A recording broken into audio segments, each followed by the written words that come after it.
సిగ్గు శరం లేకుండా ఏదైతే డ్రగ్స్ ని అరికట్టాల్సిన ఆనాడు బీఆర్ఎస్ ప్రభుత్వం తర్వాత డ్రగ్స్ ని ప్రోత్సహించే విధంగా డ్రగ్స్ ని అరికట్టాల్సిన సంస్థలు నిలగాల్సిన ప్రయత్నం చేసిండ్రు. కాంగ్రెస్ ప్రభుత్వం అధికారంలోకి వచ్చినాక ఈ డ్రగ్స్ ని అరికట్టాలి, డ్రగ్స్ ని నియంత్రించాలి, ఏదైతే డ్రగ్స్ ని గాని గాంజాని గాని పూర్తి స్థాయిలో అరికట్టాలనే ఉద్దేశంతో గౌరవ ముఖ్యమంత్రి రేవంత్ రెడ్డి గారు చాలా చిత్తశుద్దితోటి అసెంబ్లీలో దీనిపైన చర్చించి కౌన్సిల్లో దీనిపైన చర్చించి ఈగిల్ అనే సంస్థని తీసుకొని వచ్చి తెలంగాణ రాష్ట్రానికి వచ్చే డ్రగ్స్ ని కూడా పూర్తి స్థాయిలో ఎక్కడికక్కడ నియంత్రించి. నమస్తే. ఈరోజు తాండూరు మాజీ ఎమ్మెల్యే పైలట్ రోహిత్ రెడ్డి గారికి చెందినదే అని చెప్తున్నటువంటి ఒక ఫామ్ హౌస్ లోపల ఏదో డ్రగ్స్ దొరికినట్టు కొంతమంది ప్రజాప్రతినిధులు మాజీ ప్రజాప్రతినిధులు డ్రగ్స్ తీసుకున్నట్లు ఓ పెద్ద ఎత్తున ప్రచారం జరుగుతామని దీని మీద తెలంగాణ అంతటా దేశం మొత్తం కూడా ఈ యొక్క సంఘటన మీద రకరకాల వాదనలు వినపడుతున్నాయి, రకరకాలుగా చర్చలు జరుగుతున్నాయి. ఏదైతే ఈ విషయం లోపల నిగ్గు తేల్చాలి, దోషులు ఎవరో పట్టుకోవాలి, వాళ్ళకి శిక్ష విధించాలి, దీన్ని ఎవ్వరూ కూడా కాదనట్లేరు.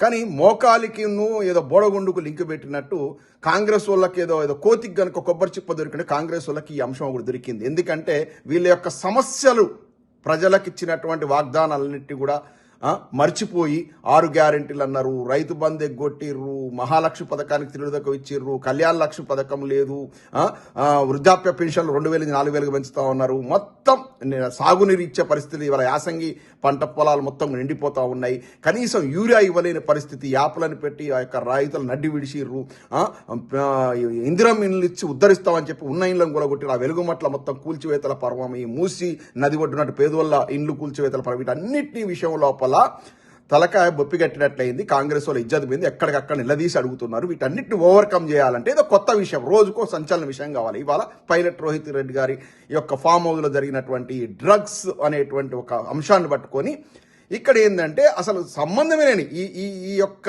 విషయంతో సంబంధమే లేని కేటీఆర్ గారి మీద ఇష్టమైనట్టు ప్రేలాపాలు మాట్లాడడం, పార్టీ అధినాయకత్వం కేసీఆర్ గారి మీద ఇష్టమైనట్టు మాట్లాడడం, ఇది కాంగ్రెస్ వాళ్ళకి అలవాటు అయిపోయింది. ఈ బుద్ధి తక్కువ కాంగ్రెస్ వాళ్ళని ఒకటి అడుగుతున్నా, గతం లోపల కాంగ్రెస్ పార్టీకి ముఖ్యమంత్రిగా పనిచేసినటువంటి 85 ఏళ్ల ముసలోడు ఎన్డీ తీవార్ వచ్చేసి సాక్షాత్తు మన హైదరాబాద్లో ఉన్నటువంటి రాజ్భవన్ లోపల ఒక సెక్స్ ఒక స్కామ్ లోపల ఇరుక్కొని దొరికిండు. ఇదే ఏబిఎన్ రాధాకృష్ణ వీళ్ళందరూ కూడా ఆ యొక్క వీడియోలతో సహా మొత్తం బహిష్కరణ చేశారు. మరి ఆ యొక్క ఎన్డీ తివారీ పెద్ద నాయకుడు కదా, అతిపెద్ద నాయకుడు అంటే వృద్ధ నాయకుడు ఏది కాంగ్రెస్ పార్టీలో, మరి పార్టీ అధిష్టానానికి మొత్తానికి రాహుల్ గాంధీకి వాళ్ళందరికీ కూడా మనం లింక్ పెట్టి మాట్లాడినామా అంటే అది అతని వ్యక్తిగతమైన విషయం. దొరికిండు, ఆ గవర్నర్ పదవి పోయింది, అయిపోయింది. ఇవాళ పైలట్ రోహిత్ రెడ్డి గారు కూడా నిజంగానే దోషి అయి ఉంటే ఆయన కూడా శిక్ష పడుతుంది. దాన్ని తీసుకెళ్లి కేటీఆర్ గారికి ముడిపెట్టడం ఏంది? సాక్షాత్ ముఖ్యమంత్రి గారు అమెరికాకి ఎప్పుడు వచ్చినా కూడా వారి యొక్క సోదరుడి ఇంటి పక్కన ఉన్నటువంటి ఒక వ్యక్తి వచ్చి ముఖ్యమంత్రి గారికి ఫ్లవర్ బొకే ఇస్తాడు, సాల్వా కప్పుతాడు. ముఖ్యమంత్రి వచ్చినప్పటి నుంచి పోయేంత వరకు ప్రతి ఫంక్షన్లో కూడా కలుస్తాడు. నేనే ప్రత్యక్ష సాక్షిని. అటువంటి వ్యక్తి మొన్న ఈ మధ్య ఒక 1.5 year బ్యాక్ ఒక చిన్నటువంటి అమ్మాయిలను, ఆయన తన ఇంటి పక్కన ఉన్న అమ్మాయిలను ఒక రకమైనటువంటి అసభ్యంగా ప్రవర్తించడంతో అతనికి అంటే ఆ అమ్మాయిలను ఇబ్బంది పెట్టడంతో, సెక్సువల్గా ఇబ్బంది పెట్టడంతో అతనికి యావజ్జీవ శిక్ష పడి ఇవాళ జైల్లో ఉన్నాడు. మరి అతనికి ముఖ్యమంత్రి గారికి ముఖ్యమంత్రి సోదరుడికో ఇంకొకరికి లింక్ పెట్టి మాట్లాడుతుంది పద్ధతేనా? అంటే ఎంతో మంది అత్యున్నత స్థానం ఉన్నప్పుడు వస్తారు, అదే ఒక పార్టీ లోపల ఎంతో మంది శాసనసభ్యులు అవుతారు, ప్రజాప్రతినిధులు అవుతారు, వాళ్ళందరినీ తీసుకొచ్చి అధినాయకత్వానికి లింకులు పెట్టి మాట్లాడడం. గతం లోపల రేవంత్ రెడ్డి గారు ప్రతిపక్ష నేతగా ఉన్నప్పుడు 100 సార్లు వైట్ ఛాలెంజ్ అని కేటీఆర్ గారికి సవాలు విసిరిండు. మరి అప్పుడు కేటీఆర్ గారు కూడా అన్నారు, మీరంతా వచ్చి క్యూలో నిలబడి చేస్తే నేను కూడా ఇస్తా, నేను ఒక్కరిని ఎందుకు, అందరం కలిసి క్యూలో నిలబడి మనం అందరం బ్లడ్ టెస్ట్కి ఇద్దాం, ఎవరు దొరికితే వాళ్ళు దోషులే అని చెప్పిండు. ఇప్పుడు వచ్చి మీరు 2.5 ఏళ్ళు అయింది. నిజంగా కూడా మా నాయకుడి మీద పిచ్చి ప్రలాపాలు మాట్లాడే ఆయన యొక్క వ్యక్తిత్వ హననానికి పాల్పడ్డరే. మరి ఇవాళ నిజం ఉంటే మీరు అందరు కలిసి 119 మంది శాసనసభ్యులు, 16 మంది ఎంపీలు మొత్తం లైన్లో నిలబడి, 17 మంది ఎంపీలు మొత్తం లైన్లో నిలబడి మొత్తం బ్లడ్ టెస్ట్కి పోండి, దొరికితే దోషులే కాదనట్లేను.